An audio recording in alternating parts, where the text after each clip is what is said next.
ಏನಾಯ್ತು ಮೇಡಮ್? ಏನ್ ಮಾಡ್ತಿದ್ದೀರಾ? ಬೆಳಗ್ಗೆಯಿಂದ ಒಂದು ಆರ್ಡರ್ ಬಿದ್ದಿಲ್ಲ, ಫುಲ್ ಟೆನ್ಷನ್ ಅಲ್ಲಿ ಇದ್ದೀನಿ. ಎಲ್ಲಿಗೆ ಹೋಗ್ಬೇಕು ಹೇಳಿ? I love you. Hi baby. Oh hi. ನಿಂಗೆ ಐಫೋನ್ 17 ಫ್ರೀ ಆಗಬೇಕು ಅಂದ್ರೆ, ಈ ಫೋನ್ ಫ್ರೀ ಆಗಬೇಕು ಅಂದ್ರೆ, ಈ ಫೋನ್ ಫ್ರೀ ಆಗಬೇಕು ಅಂದ್ರೆ ನಮ್ಮ ಆಟೋ ಡ್ರೈವರ್ಗೆ ಐ ಲವ್ ಯು ಹೇಳ್ಬೇಕು. ಐ ಲವ್ ಯು ನಾ? ನಮ್ ಮತ್ತೆ ಮನೆಗೆ ಬರ್ಬೇಕಾ ಬೇಡ? ನಮ್ಮ ಮನೆಗೆ ಬಂದ್ರು ಓಕೆ. ನಾನು ಹೇಳಿದ್ ನಮ್ಮ ಮನೆಗೆ. ಈ ಚಾಲೆಂಜ್ ಕಂಪ್ಲೀಟ್ ಮಾಡ್ತೀರಾ ಮಾಡಲ್ಲ? ಹುಡುಗಿರು ಯಾವ್ದು ಕಮ್ಮಿ ಇಲ್ಲ, ಬನ್ನಿ ಮಾಡೋಣ.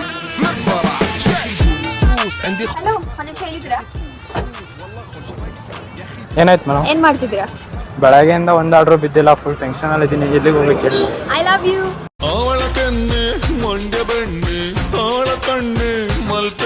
ಅಣ್ಣ ಐ ಲವ್ ಯು ಅಣ್ಣ. ಚಾಲೆಂಜ್ ಕಂಪ್ಲೀಟ್ ಮಾಡಿದ್ರಿ? ನಾವಂದ್ರೆ ಕಮ್ಮಿನಾ? ನಿಮ್ಗೆ ಐಫೋನ್ 17 Pro Max ಬೇಕಾ ಅಥವಾ ಈ ಫೋನ್ ಬೇಕಾ? 17 Pro Max ಆಲ್ರೆಡಿ ಇದೆ, ಸೊ ನಾನು ರಿಯಲ್ಮಿ 16 ಸೀರೀಸ್ ತಗೊಳ್ತೀನಿ. ಇದನ್ನ ತಗೊಂಡು ಏನ್ ಮಾಡ್ತೀರಾ? ಈ ಫೋನ್ ನಾನು ನಮ್ಮಣ್ಣಂಗೆ ಕೊಡ್ತೀನಿ. ಹಾ, ನನಗ ಎಷ್ಟೋ ನೈಟ್ಸ್ ಅಲ್ಲಿ ನಮ್ಮನ್ನ ಸೇಫ್ ಆಗಿ ಮನೆಗೆ ಡ್ರಾಪ್ ಮಾಡೋದೇ ಆಟೋ ಡ್ರೈವರ್ಸ್. ಅವ್ರನ್ನ ನಮ್ಮ ಅಣ್ಣನ ಸ್ಥಾನ ಕೊಡೋದ್ರಲ್ಲಿ ನನಗೇನು ತಪ್ಪು ಅನ್ಸಲ್ಲ. ಬ್ರೋ, ಇಷ್ಟೊಂದರ ಕಾಸ್ಟ್ಲಿ ಫೋನ್ ಎಲ್ಲಿ ಸಿಗ್ತದೆ ಬ್ರೋ?